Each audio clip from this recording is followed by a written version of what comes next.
welcome you, our children, home. You are safe now.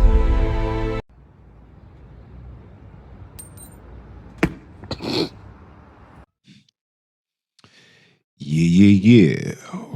What it do, y'all? It's your brother man from the motherland, aka Mr. Keep My Foot on All Religious Necks. I'm Junes, the voice for the kidnaps worldwide.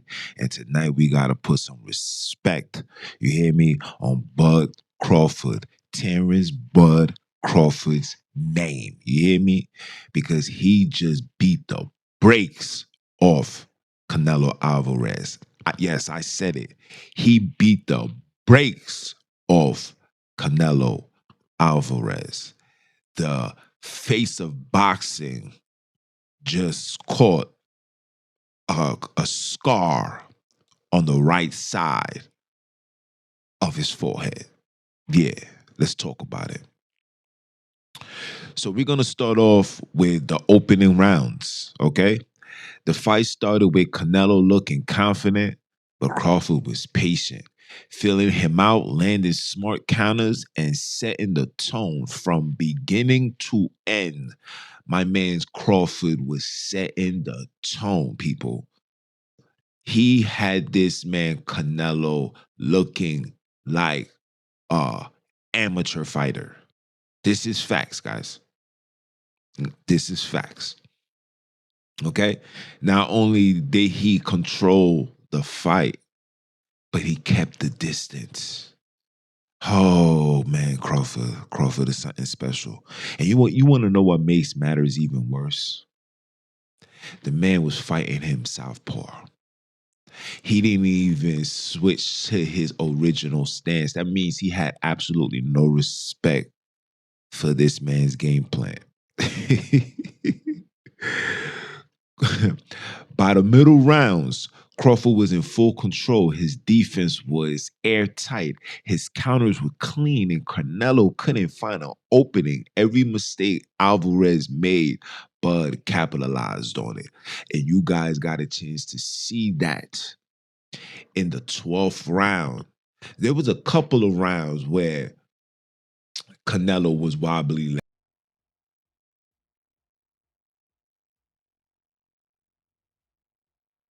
His feet was a little wob. I'm just saying, people. He was breaking Canelo down. The power shot. Damn! He was on another level, guys. This wasn't just boxing. Oh no, this was domination. And yes, it was a dominant performance by Mr. Crawford. Dominant. And the rounds that they gave Canelo is they just could not allow the face of boxing to just be dethroned like that in such manner. It just wouldn't sit right with just the boxing committee. And to be honest, well, yeah, I said to myself, if Crawford doesn't give a dominant performance, they're going to give that fight to Canelo for plenty of reasons. And I'm going to save that for the end. But what Crawford did, Stevie Wonder knew that Canelo lost.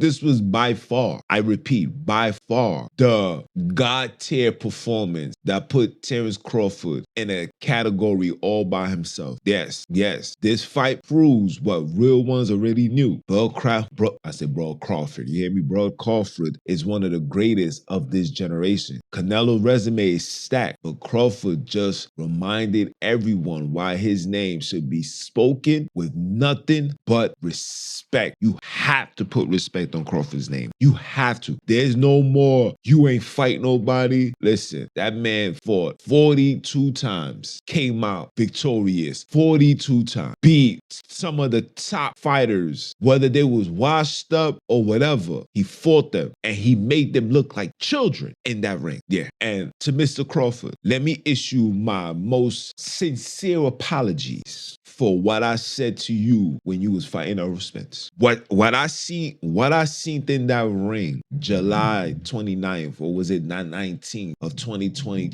2004 when this man Crawford beat the brakes of Earl Spence. We talking about Earl Spence, guys. We talking about a man that dominated the welterweight division, plummeting, unleashing his will upon fighters, breaking bones, sockets, the whole shebang to get in the ring with this man Crawford. Crawford made that boy look like a little boy. Yeah, he made Earl Spence look like a little boy, like a kid, like a child that just got in the ring for the first time. That's what Crawford did. And from that moment on, I said, that man, nobody could beat that. Nobody. Yes, nobody can beat that boy. And I know Canelo took that fight like it was just gonna be one of them easy things. This guy, please, easy work. He's smaller than me. He's this, he's that. And then got in that ring and got annihilated. And I want to issue this to all the black boxing fans worldwide. Shame on any one of you guys that went for Canelo and not Terrence Crawford. You see, I remember growing up, and when it was black versus white, whether the black man was trash, we stood on the black side. Just like whenever it's black versus white and the white fighter is trash, white people stand on the white side. When it was black versus Mexicans, and I'm speaking strictly boxing, you see the Mexicans, just like you guys witnessed yesterday, how they rallied behind Canelo. Win, lose, or draw, they rally behind Canelo. Where you have black fighters say things like, "Oh, I'm going for Canelo." Individuals like Mike Tyson, the disrespect. And for us as black people, knowing what we go through every day as black people, there's absolutely no reason into why we're not standing with each other, especially when it comes to sports. This ain't basketball. This ain't football. This is a combat sport. This was Canelo telling the world, yo, I'm fighting for my nation. I'm fighting for my people. I'm fighting for Mexico. Terrence Crawford can't say that, but we know that he's fighting for the hood. He's fighting for those that's in the slums. He's fighting for those that's in the struggle. We know that. And he kept it very black professional. And not to mention, he doesn't fit the image that white America accept. You know, brown skin, little light on the edges. Crawford looked like he came straight off the boat. Looked like Kunta when he was getting beaten from the back. Pause. Nasty work. But it's time for brothers and sisters to put some respect on that man's name, because he represents us. Whether you like it or not, he represents us. He is the definition of you can make it if you try. He is the epitome of you can make it if you try. Let's not forget that this man once upon a time was shot in the head and he took himself to the hospital. Come on, guys. And even that alone made me say to myself, well, damn, how did I forget that when I chose Earl Spence? And the main reason why I chose Earl Spence because he was a southpaw. I'm a southpaw. I'm an orthodox as well. I'm like a Terrence Crawford. I could switch both sides, but naturally a south. And I watched this man Crawford beat the brakes of some of the greats and made it look like it was nothing. Yo, bro, the man stood in the center of the ring and exchanged with Canelo. And every time Canelo missed, he got hit, and he got hit with some fishing. If they was fighting at 147, if they was fighting at 140, 135, 130, that man Crawford would have knocked that man. But shout out to Canelo though. Shout out to Canelo. And the reason why I say shout out to him, because Canelo probably has the strongest and greatest chin in boxing history. You heard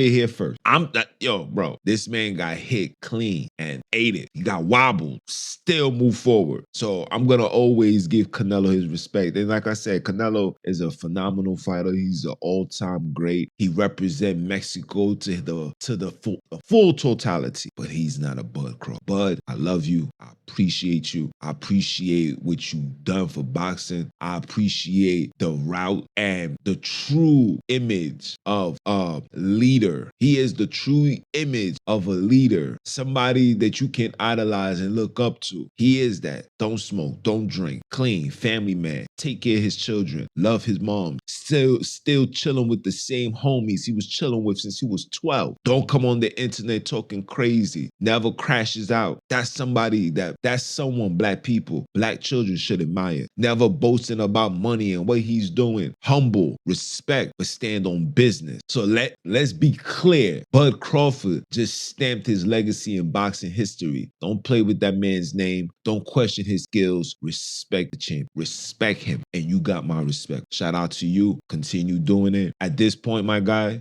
you did everything that you needed to do. There's nothing for you to prove. Just retire into the sunset, bro. Unless Canelo want a rematch, I would love to see the rematch. Even though we know the rematch is gonna be the same thing, this man Crawford can't. He can't. So other than that, just leave it alone. Do what you do, and we'll see you on the next time. It's your brother, man. You understand? And I'ma holla. One.